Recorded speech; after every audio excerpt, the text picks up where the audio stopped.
welcome back to the OpenText Summit. Aki Anastasiou here, and I'm joined by Tsepa Ramoriting, who is the Vice President for Sales for Africa, who was the first person to speak at the conference today, opening up the conference. Tsepa, what a great day it's been, eh? Aki, it's been a fantastic day. This morning we spent with a number of our customers and incredible attendance. I didn't expect to have so many customers and partners attending. So the support we've had today has been incredible. What stands out for you today? There have been so many discussions, so many different talks. What stood out for you? I think two things for me stood out for me. One is around where technology is heading, in particular how AI is going to influence a great deal around what we do as human beings and how we interact with technology in the main.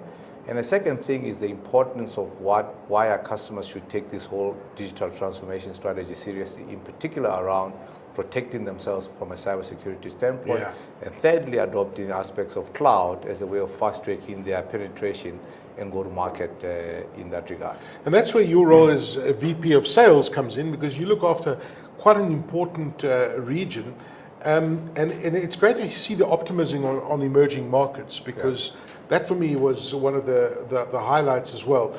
But how are you helping these customers unlock the value through this OpenText ecosystem?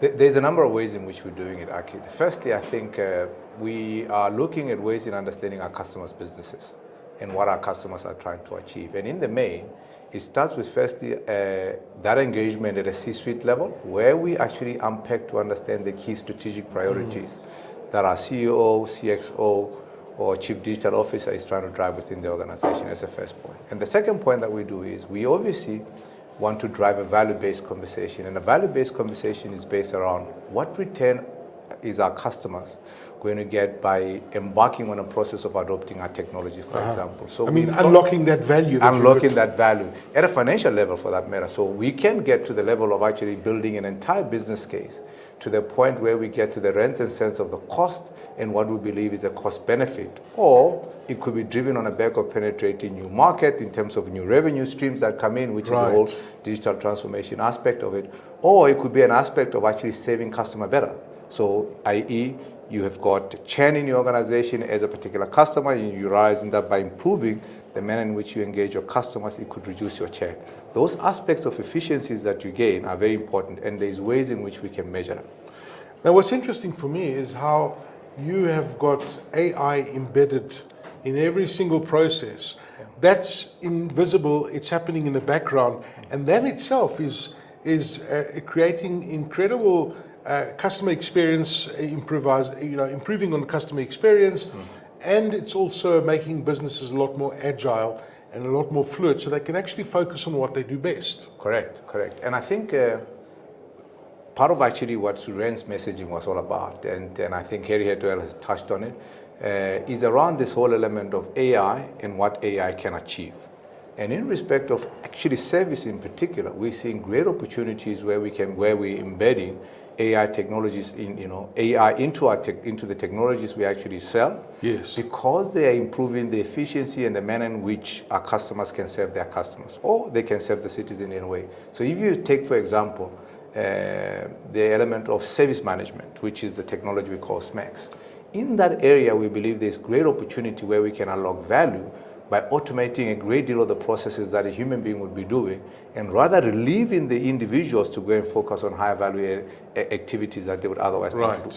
Take a simple exercise around, in any organizations, people change passwords. Password change is a simple process, right?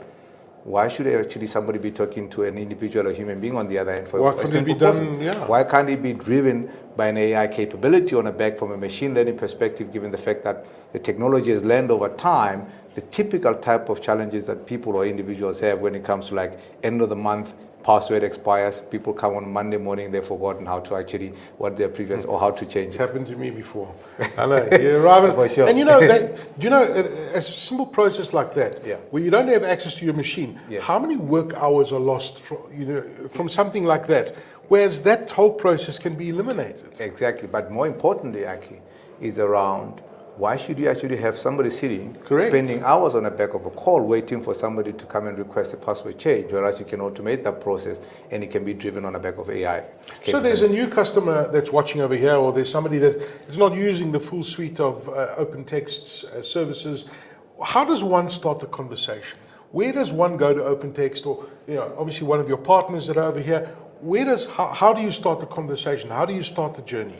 I think, Aki, there's a number of ways in which you can start it. First and foremost, I think we would want them to actually either reach out to us or reach out to our partners, and then we would have a conversation in really trying to understand, as I indicated earlier, what is the pain points? Yeah, at a C-suite level or at whichever level, but where are the pain points? Where are the key challenges in the business that you're trying to address?